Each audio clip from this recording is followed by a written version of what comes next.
Pakar keamanan cyber Vaksinkom Alphonse Tanujaya menilai data yang diberikan Bjorka adalah valid, namun menurutnya data yang dibocorkan Bjorka itu sifatnya hanya untuk sekedar memberikan informasi. Alphonse mengatakan saat ini masyarakat hanya bisa diam melihat kebocoran data yang bertubi-tubi terjadi di tanah air, sebab menurutnya Indonesia tidak mengikuti standar pengamanan data dengan disiplin. Alphonse juga menyebut perlu ada perombakan total mengenai sumber daya manusia, khususnya pengamanan data. Meski saat ini akun atas nama Bjorka telah ditangguhkan, namun potret kebocoran data yang kerap berulang terjadi di tanah air dinilai sangat meresahkan. Ketua MPR RI memberikan pandangan terkait dengan maraknya kebocoran data pribadi. Tapi memang kami di parlemen, di DPR sangat concern tentang kebocoran data pribadi yang tidak saja merugikan negara, tapi bisa menjadi ancaman ketahanan nasional. Ya. Baik, saya kembali ke Mas Ariandi Putra, juru bicara BSSN. Masalahnya apakah benar ini terkait dengan kurangnya dana sehingga juga erat kaitannya dengan maraknya kebocoran data, Mas Ariandi? Ya, terima kasih Mas. Saya ingin menjawabnya seperti ini, bahwa BSSN didirikan 2017, bertanggung jawab langsung kepada Presiden, mempunyai beberapa tugas pokok dan fungsi. Sumber daya manusia yang ada di BSSN itu kita maksimalkan semaksimal mungkin. Kita punya Politeknik Siber dan Sandi Negara yang mencetak bibit-bibit unggul dalam bidang keamanan siber. Nah, selain itu sebenarnya yang perlu jadi perhatian khusus adalah begini. National Security Operation Center itu, BSSN punya yang namanya kita melaksanakan patroli di monitoring keamanan siber. Nah, ini yang perlu kita sampaikan sebenarnya. Tim Cyber Threat Intelligence-nya BSSN itu terus memberikan notifikasi terhadap semua kementerian dan lembaga. Nah, kementerian dan lembaga sebenarnya BSSN yang hadir langsung dan bertanggung jawab kepada Presiden, ayo monggo gitu. Baik. Kita sama-sama peduli terhadap keamanan siber. Kita hadir loh sebagai lembaga negara. Baik. Kita berikan notifikasi itu dan harusnya ada beberapa kerjasama dari kementerian lembaga yang juga kita kirimkan notifikasi. Baik. Ini kita juga di DPR, Bu Christina juga mungkin sudah tahu ini, bahwa dan kita sampaikan juga kepada publik bahwa hanya ada 5-10% kementerian lembaga yang memberikan feedback terhadap notifikasi yang dikirimkan oleh BSSN terhadap dalam menjaga ruang siber di Indonesia. Baik, artinya lagi-lagi BSSN melihat memang komitmen dari kementerian dan lembaga terkait atau PSE dalam hal ini, begitu? Sebenarnya begini Mas, komitmen dari kita semua, termasuk juga BSSN sebagai lembaga yang bertugas bertanggung jawab terhadap keamanan siber. Nah, kita sama-sama, ayo kita kalau seandainya kita juga peduli dengan keamanan siber, baik pada masa saat sekarang ini maupun di masa yang akan datang. Ini kan internetnya tumbuh dengan sangat pesat, transformasi digital terus berkembang. Baik. Teknologinya juga berkembang dengan pesat. Nah, SDM-nya juga harus meningkat, kesadaran kita dalam berinternet juga harus meningkat. Makanya BSSN terus lakukan literasi, tidak hanya terhadap setiap penyelenggara sistem elektronik, tapi terhadap juga masyarakat, baik di kampus-kampus maupun di SMA-SMA di seluruh Indonesia. Nah, jika tadi disampaikan bahwa SDM di BSSN sudah cukup, bagaimana dengan anggarannya, sudah cukup?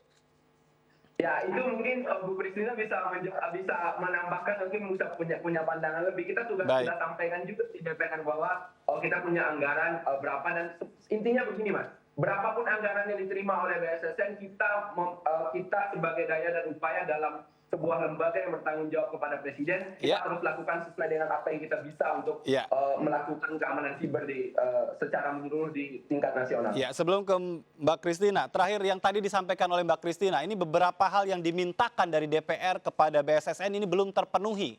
Apa masalah itu? Ya, tentunya ada beberapa hal yang perlu juga kita sampaikan. Kita terus dorong. Tadi Bu Christina sempat singgung mengenai rancangan undang-undang PDP. Sebagai lembaga yang juga terlibat, kita juga mendorong agar RUU PDP ini bisa segera ketok palu. Nah, selain itu juga kita mendukung agar RUU KKS, keamanan dan ketahanan siber, juga bisa segera terrealisasi secepatnya. Ini juga menjadi bukti keseriusan kita dalam menjaga ruang siber di Indonesia. Selain itu perlu saya sampaikan juga, kita dari BSSN berterima kasih kepada Presiden Jokowi bahwa baru-baru ini Perpres IIV telah ditandatangani dan juga bisa menjadi payung hukum dan landasan untuk memperkuat PP 71 tahun 2019. Baik, payung hukumnya sudah kuat, tapi lagi-lagi ya, ini persoalannya data masyarakat kita nggak tahu nih sudah sejauh mana begitu kan, terbuka begitu mudah di publik. Mbak Christina, ada hal lain yang bisa menegaskan bahwa memang ini kan yang babak belur ini masyarakat begitu, datanya udah kemana-mana. Bisa saya counter semua ya pernyataan juru bicara BSSN barusan. Silakan. Yang pertama, itu kan jadi apa sih kesimpulannya? BSSN dicuekin. Karena hanya tadi berapa? 8-10% kementerian lembaga yang kemudian memenuhi lah apa yang diminta BSSN untuk dilakukan. Nah, kalau udah kayak gitu kan berarti jelas ada permasalahan. Nah, berarti kita harus punya strategi nasional keamanan cyber. Ini kan semua bosnya presiden. BSSN bertanggung jawab ke presiden. Kementerian lembaga semua juga ke presiden. Nah, biarlah presiden yang mengeluarkan dalam bentuk perpres atau PP, tidak harus tunggu undang-undang, karena pembuatan undang-undang itu lama, memakan waktu, political will-nya juga macam-macam. Biar saja dengan presiden yang menyelesaikan permasalahan ini. Saya harap presiden nonton ya, jadinya biar juga ada permasalahan yang real yang harus diadres, dan ini sebetulnya tidak sulit. Hanya level-level di bawah ini yang perlu dikoordinasikan. BSSN biar menjadi lead ya, karena ini sudah menjadi tupoksinya, dibentuk untuk itu, tapi dia harus dibantu untuk melakukan koordinasi. Itu satu hal. Lalu yang kedua, soal anggaran. Tidak ada tuh, tidak bisa kita bilang karena anggarannya tidak cukup lalu kita tidak berupaya maksimal. Ada, kita punya Bakamla juga yang anggarannya sangat kecil, tapi mereka juga bisa melakukan upaya seoptimal mungkin dengan anggaran yang ada. Jadi ini kita tidak bicara soal itu. Walaupun di luar itu tentu kami akan mendorong ya agar ada peningkatan anggaran, itu sudah semestinya. Lalu yang ketiga, jadi soal PDP. Di Undang-Undang PDP ini selama ini kan tadi kita angkat soal PP, di mana PSE harus melakukan keamanan lah ya, harus menjaga keamanan sistemnya.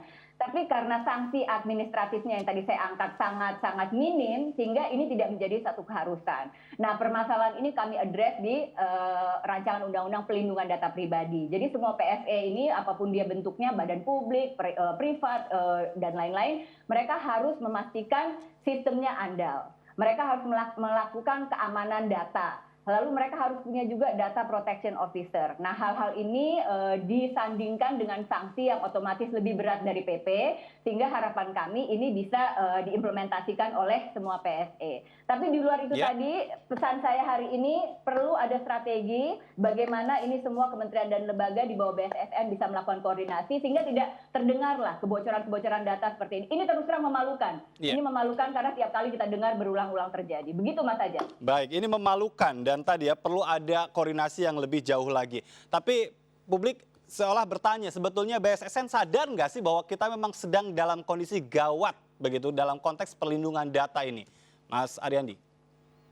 Ya, saya tidak mau menggunakan bahasa-bahasa kalau kita gawat atau semacamnya ya Mas. Tapi kita kan tidak tidur juga bahwa melihat keamanan siber dalam landscape di Indonesia. Yang tadi saya sampaikan di awal, kita punya NSOC, kita mitigasinya dari awal. Kita lihat jika ada kerentanan juga kita sampaikan ke kementerian dan lembaga. Nah, ini kan bentuk dari hadirnya BSSN dengan memantau ruang trafik siber di Indonesia. Tidak ada yang kelewatkan Mas. Jadi kita lihat bahwa ada semacam kecenderungan ataupun anomali traffic yang tidak wajar, kita sampaikan, kita bersurat ke kementerian dan lembaga sehingga ini bisa menjadi warning awal dari BSSN terhadap kementerian lembaga. Nah, di sini poinnya BSSN hadir. Baik. Nah, bicara tentang koordinasi yang sudah dilakukan, kabarnya juga sudah dilakukan dengan Direktorat Tindak Pidana Cyber Bareskrim Mabes Polri. Bisa nggak para hacker yang memang mengganggu dan mencuri data ini ditangkap dalam waktu dekat? Ya, kalau berbicara hackernya ditangkap atau tidak itu kan menjadi domain Polri nanti. Tapi tugasnya BSSN memberikan semua data, semua investigasi yang bisa dilakukan oleh BSSN sesuai dengan tusinya. Kita berikan semuanya kepada teman-teman di Bareskrim Polri. Nanti untuk lebih lengkap dan lain sebagainya, bagaimana mekanisme dan lain-lainnya, teman-teman di Cyber Polri yang mungkin bisa menjelaskan lebih detail. Baik. Mbak Christina, terakhir, ini dengan kondisi tadi yang sudah juga disampaikan oleh BSSN, kira-kira seperti apa ini ke depan harapannya? Pesimis, optimis masyarakat dalam konteks ini? Ya, kalau saya sih lihat tetap mesti diperbaiki ya. Karena ini tadi kejadian yang disampaikan tadi itu problemnya tidak akan hilang. Dalam waktu dekat tidak akan hilang kalau tidak ada strategi khusus. Itu satu. Lalu yang kedua, kalau untuk di private, badan publik dan pengamanan di sistem mereka sendiri dengan RUU PDP saya optimis. Paling tidak mereka akan mengamankan karena mereka berpikir dua kali untuk tidak terkena sanksi.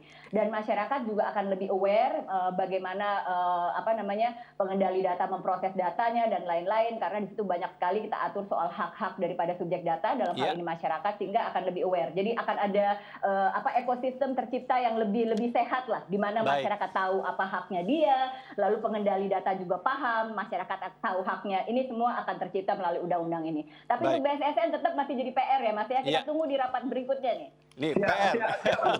Baik. Kita sampaikan juga, semuanya kita buka. Ya, Mas Ariandi terakhir, ini kebocoran data Indonesia ini terburuk di Asia. Ini tentu lagi-lagi labelnya adalah BSSN berguna atau tidak. Terakhir penutupnya.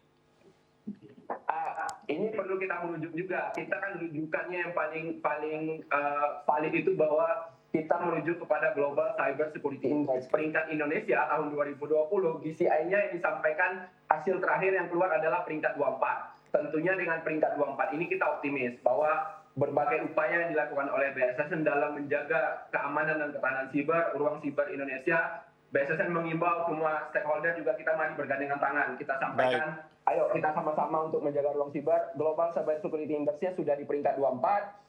Ayo kita tingkatkan lagi, kita lihat semua yang ada kekurangan-kekurangan kita tutupi, yang sudah baik ayo kita jalankan sama-sama. Baik, terima kasih atas waktunya Mas Ariandi Putra, juru bicara BSSN, dan Christina Aryani dari Komisi 1 DPR RI.